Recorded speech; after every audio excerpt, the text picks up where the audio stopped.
The mournful note lingered in Elias's mind, a phantom echo of the harmony's lament. He stood in the circular chamber, the silver music box cold against his gloved hand. The oppressive scent of decay and something acridly *** clung to the air. The caretaker watched him from the shadows, his unsettlingly pale eyes unwavering. "You're back," the caretaker observed, his voice smooth as oiled silk. It didn't betray amusement or disappointment, making it impossible to discern his true feelings. Elias ignored him, focusing on the mechanism of the music box. He knew he couldn't simply discard it. The harmony, that impossible landscape stitched from stolen consciousnesses, was contained within its delicate gears. Destroying it risked he didn't know what. The catastrophic release, unmerging with this reality. The possibilities were terrifying. "Mr. Elias believes you possess a certain resilience," the caretaker continued, stepping further into the light.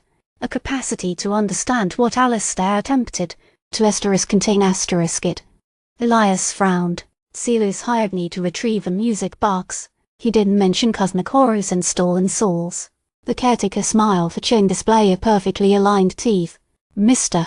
Elias's motives are complex. He appreciates those who can handle complexities." He turned his attention back to the music box, examining it with meticulous care. The craftsmanship was exquisite, but the carvings, grotesque figures writhing in silent agony, were deeply disturbing. The fragmented woman's face flickered in his memory, the desperate plea in her eyes, the fragmented memories spilling from her lips. He hadn't saved her, not truly. He's only delayed the inevitable. He began to formulate a plan. He couldn't simply lock the music box away. The caretaker would find it. He needed to build a containment something that would dampen its resonance, nullify its ability to reach out, something that wouldn't rely on the caretaker's fragile obedience. "I need materials," Elias said, his voice firm. "Lead copper, specific frequencies of sound, a Faraday cage, essentially." The caretaker's smile widened slightly. A resourceful request. Alistair was quite fond of experimental acoustics. He led Elias through the twisting passages beneath the Blackwood Estate, the air growing increasingly damp and claustrophobic. They reached a laboratory filled with arcane equipment and stacks of journals filled with Alistair Blackwood's maddening scrawlings. The journals detailed his obsession with the human mind, his belief that consciousness could be harvested, molded, and used to construct a new reality. Alistair believed that this world, the caretaker said, gesturing around the lab, was limited, a cage for the human mind. The harmony was his attempt to break free. Elias felt a tremor of unease. He was dealing with something far beyond his initial understanding. Retrieving a simple music box had plunged him into a nightmare of cosmic proportions. He began collecting the materials he needed, meticulously cataloguing each item. As he worked, he couldn't shake the feeling that he was being watched. The caretaker's presence was constant, silent, unsettling. Days blurred into nights. Elias dedicated himself to his task, driven by a desperate need to contain the harmony.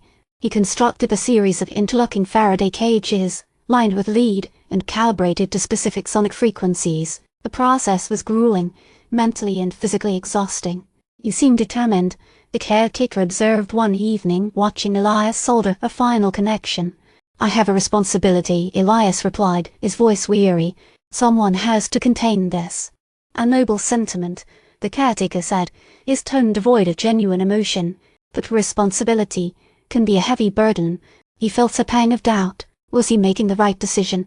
Could he truly contain the harmony? Or was he merely postponing the inevitable? The mournful note echoed in his mind, a constant reminder of the suffering within the music box. Finally, the containment was complete. A complex web of Faraday cages, humming with suppressed energy. Elias carefully placed the silver music box at the center of the structure, sealing it within layers of lead and copper. The harmony's mournful notes seemed to soften, muffled by the containment. "It appears you have done what was ours," the caretaker said, his voice almost disappointed. "It's not a permanent solution," Elias said, his voice strained. "Someone will find a way to break through.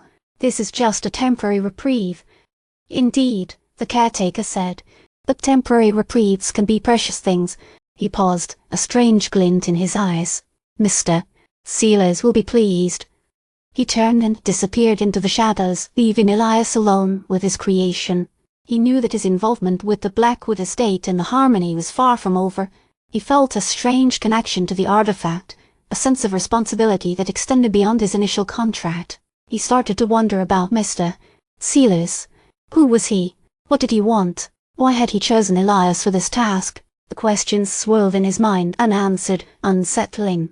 He returned to his own world, leaving the Blackwood Estate behind. But the mournful note lingered in his mind, a constant reminder of the darkness he had encountered. He knew that he would be hearing from Mr. Elias again, and he suspected that his next assignment would be far more dangerous than retrieving a simple music box. He looked at his hands, turning them over to examine. The harmony had touched him somehow, leaving an imperceptible mark. He felt changed, haunted. He began to suspect that he was more than just a salvage expert. He was a guardian now, a reluctant protector of a fragile reality. He looked up at the night sky, the vast expanse of stars stretching out before him. Somewhere out there, a harmony waited, restless, yearning, and he knew that he would be ready when it called. A mournful note echoed within him, a silent promise, a chilling warning. He started to hear a voice in his head, faint at first, then growing stronger. It wasn't Alistair's voice, nor Elias. It was something else. A chorus of fragmented voices, desperate and pleading. "Help us." He pressed his hands against his temples, trying to block out the voices.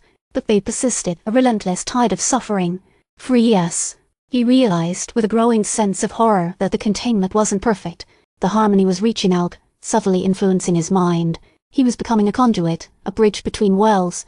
He stumbled back, knocking over a stack of books. The voices grew louder, more insistent. "We are waiting." He knew that he had a choice to make. He could succumb to the influence of a harmony, become its agent in this world, or he could fight back, resist its power, and protect humanity from its grasp. He clenched his fists, steeling his resolve. He wouldn't let the harmony consume him. He wouldn't betray the trust of those who had unknowingly placed their fate in his hands. He would fight. He would endure. He would contain the darkness, no matter the cost. The mournful note intensified, and in the depths of the harmony, something stirred,